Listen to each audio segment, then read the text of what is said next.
ایک چیز جو ہمیں بہت واضح اور بارز دیکھنے کو ملتی ہے وہ یہ ہے کہ ہر حملے کا جب بھی ایک حملہ ہوتا ہے ایک خاص کوڈ جو ہے ہوتا ہے. ابھی مثلا کل سے لے کر آج تک جو حملے ہوئے ہیں یاور بھی، ایک دفعہ کوڈ ہے یا مقلب القلوب والابصار، ایک دفعہ کوڈ ہے اللہ اکبر، ایک دفعہ کوڈ ہے یا صاحب الزمان، اور ابھی جو تازہ حملہ ہوا ہے اس میں یا رسول اللہ. یہ جو مختلف کوڈز رکھتے ہیں یقیناً ان کے پیچھے بھی ایک بہت بڑا پیغام ہے، واضح سی بات ہے. جی بالکل. بسم اللہ الرحمن الرحیم. اللہم صلی علی محمد وعلی محمد وعجل فرجہم.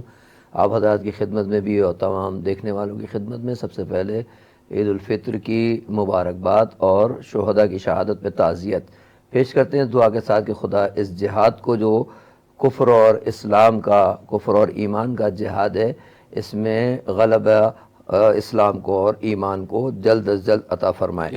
عرض خدمت یہ ہے کہ یہ جو مسلسل جس کو لہر کہا جاتا ہے پاکستان میں یا اردو زبان میں اور یہاں موج کہا جاتا ہے، اس کے پیچھے فلسفہ تو حملے کا ہے.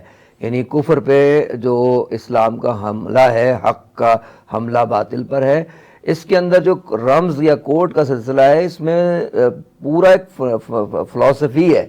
یعنی اہم ترین بات یہ، پہلی بات تو یہ کہ جب ہم یہ کہہ رہے ہیں کہ یہ اسلام کی نمائندگی ہے، یہ ایمان کی نمائندگی ہے، تو پھر اس کے اندر نمائندگی میں سب سے اہم جو ہوں گے وہی اسماء گرامی ہوں گے جس سے ان کا تعلق ہے.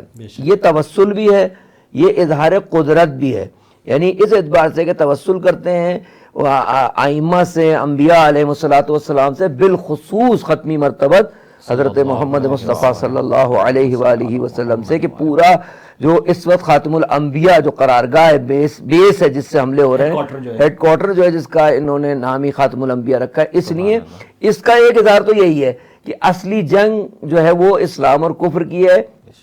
کفر کو سب سے زیادہ خطرہ جس ذات مبارکہ سے ہے وہ کیا ہے؟ وہ پیغمبر کی ذات ہے اور ان کی آل مبارکہ کی ذات ہے کہ جن سے ان کی جنگ ہو رہی ہے، اس سے ان کا انتخاب ہے. دوسرے میں عرض کروں، اگر لوگ اس کا مطالعہ کریں، جو 8 سالہ جنگ تھی ایران اور عراق کی جو امریکہ کی طرف سے شروع کی گئی تھی، تو اس میں 50 سے زیادہ ممالک تو عراق کا ساتھ دے رہے تھے.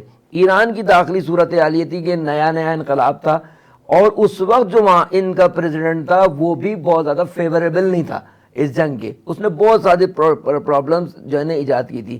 اس وقت جب سوال کیا گیا تھا یا بعد میں بھی پوچھا جاتا ہے تو وہ کہتے ہیں کہ ہماری اصل قوت یا زہرا ہے، ہماری اصل قوت یا ابو الفضل العباس ہے، ہماری اصلی قوت یا صاحب الزمان ہے. تو یہ باقاعدہ کوئی نئی چیز نہیں ہے. یہ کوڈ جو ہے وہ کوڈ کے بعد جو پھر ہدیہ کرنا ہے، اصل کیا ہے کہ زیادہ سے زیادہ اس کو رنگ معنوی، رنگ دینی، رنگ قرآنی دینا، تاکہ اچھا یہ کوئی خالی خبریں نہیں ہیں، یہ اعتقادات ہیں، یہ نظریات ہیں، یہ مکتب کی علامات ہیں. جس میں ابھی آپ نے دیکھا ابھی 72ویں جب جو حملہ کیا ہے، 72 جو لہر ہے، اس کا نام انہوں نے کیا رکھا ذہن بھائی؟ یا ابا عبداللہ، یا رسول اللہ کوڈ ہے. پھر اس کے بعد شہید شہداء پارلیمنٹ کے تھے، پارلیمنٹ کے جو ان کے پہلی جو پارلیمنٹ تھی جس کو اڑا کے جو ہے نا 72 سے زیادہ لوگوں کو شہید کیا گیا تھا، ان کے نام پہ کرتے ہیں. کیوں؟ ان کو وہ ساری جو انقلاب کی بنیادیں انہیں باقی ہی انہی ناموں سے رکھا گیا ہے. انقلاب کو باقی ان ناموں سے رکھا گیا ہے. اور یہ ثابت کیا ہے کہ جنگ زمینی نہیں ہے، جنگ مادے کی نہیں ہے، جنگ اصل اسلام اور کفر کی.